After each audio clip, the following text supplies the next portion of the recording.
रवीना 28, खूबसूरत, तेज तर्रार, लेकिन अंदर से असुरक्षित महिला। बचपन से गरीबी में पली और हमेशा अमीरी का सपना देखा। अर्जुन 32, रवीना का पति, ईमानदार, मेहनती, लेकिन कम आमदनी वाला। उसका मानना है कि खुशियां साधनों से नहीं, दिल से मिलती हैं। विक्रम मल्होत्रा 45, रईस और प्रभावशाली बिजनेसमैन, जिसे लोगों की कमजोरियों से खेलना आता है। नंदिनी 35, रवीना की पड़ोसी, दिखावे में सहेली, लेकिन अंदर से अवसरवादी और विक्रम की पुरानी जान पहचान। शैलेश 40, अर्जुन का दोस्त और पुलिस अधिकारी, जो कहानी के क्लाइमैक्स में अहम भूमिका निभाता है। बरसाती रात थी। रवीना अपने छोटे से किराए के कमरे में छत टपकने से बचने के लिए बाल्टियां इधर उधर रख रही थीं। अर्जुन गीले कपड़ों में ऑफिस से लौटा, हाथ में टिफिन और आंखों में थकान। रवीना चिढ़ते हुए, कब तक ऐसे जीना पड़ेगा अर्जुन? न ढंग का घर, न गाड़ी, न गहने। तुम्हें मेरी ख्वाहिशों की कोई परवाह है भी या नहीं? अर्जुन चुप था। वो जानता था कि उसकी कमाई इतनी नहीं कि ये सब पूरा कर सके, लेकिन उसकी आंखों में कसक साफ दिख रही थी। कुछ दिनों बाद रवीना और नंदिनी छत पर बैठी थीं। नंदिनी ने चुपके से बात छेड़ी। नंदिनी, देखो रवीना, दुनिया में दो तरह के लोग होते हैं, एक जो जिंदगी भर ख्वाहिशें देखते रहते हैं और दूसरे जो उन्हें पूरा करते हैं। विक्रम मल्होत्रा जैसे लोग, जो मौका देने पर किसी को भी आसमान पर चढ़ा सकते हैं। रवीना पहले हंसी, लेकिन नंदिनी ने अपनी कलाई पर चमचमाती सोने की कंगन दिखाए और फुसफुसाई, ये सब मैंने भी एक फैसले से पाया है, बस थोड़ी हिम्मत चाहिए। रवीना के मन में ख्वाहिशों का बीज गहरा जमने लगा। एक शाम नंदिनी ने रवीना को एक आलीशान होटल में बुलाया। वहां विक्रम मल्होत्रा मौजूद था। विक्रम की आंखें रवीना पर टिक गईं।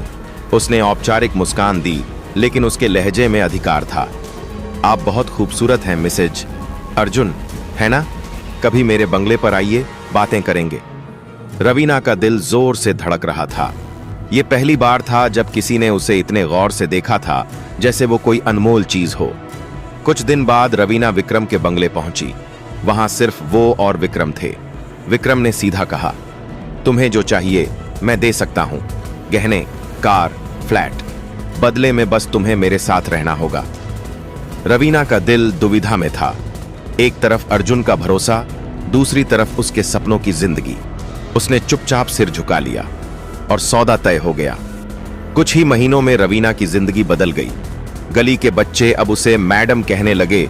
महंगे रेस्तरां, ब्रांडेड कपड़े और हीरे जवाहरात उसकी रोजमर्रा बन गए। अर्जुन को उसने कहा कि यह सब ऑनलाइन बिजनेस से आ रहा है। अर्जुन को शक था, लेकिन वो सबूत नहीं जुटा पा रहा था। एक दिन विक्रम ने रवीना को अपने ऑफिस बुलाया। वहां नंदिनी भी थी। टेबल पर एक फाइल और एक पेन ड्राइव रखी थी, जिसमें रवीना की तस्वीरें, बैंक ट्रांजैक्शन और कुछ वीडियो थे। विक्रम मुस्कुराते हुए, ख्वाहिशें पूरी करने की कीमत होती है रवीना। अब तुम मेरी हर बात मानोगी, वरना यह सब तुम्हारे पति और पुलिस तक पहुंच जाएगा। रवीना को लगा जैसे उसकी सांसें रुक गई हों। अब वो सिर्फ एक प्रेमिका नहीं, बल्कि विक्रम की कैद में थी। रात को रवीना ने पहली बार अर्जुन की आंखों में सीधे देखा और सच कबूल कर दिया। अर्जुन का चेहरा गुस्से और दर्द से लाल हो गया। अर्जुन, तुमने हमारे भरोसे, हमारे रिश्ते, सबका सौदा कर दिया। अब ये खेल खत्म होगा। अर्जुन ने अपने पुराने दोस्त शैलेश, जो पुलिस में था, से मदद ली। शैलेश ने विक्रम के घर रेड डलवाई। वहां से न सिर्फ रवीना की, बल्कि कई और महिलाओं की फाइलें और वीडियो बरामद हुए। नंदिनी को भी गिरफ्तार कर लिया गया। लेकिन इस खुलासे के बाद अखबारों और सोशल मीडिया पर रवीना का नाम फैल गया। अर्जुन ने उससे तलाक ले लिया और अपना शहर छोड़ दिया। बरसों बाद रवीना एक जर्जर कमरे में अकेली बैठी थी। दीवार पर एक पुरानी फोटो, जिसमें वो और अर्जुन मुस्कुरा रहे थे, को छूते हुए वो बुदबुदाई, ख्वाहिशों का सौदा जिंदगी का सबसे बड़ा घाटा साबित हुआ। उसकी आंखों में अब सिर्फ पछतावा था, लेकिन वक्त का पहिया वापस नहीं लौट सकता था। अगर आपको ये कहानी सच और साहस की मिसाल लगी हो, तो वीडियो को लाइक करें और शेयर जरूर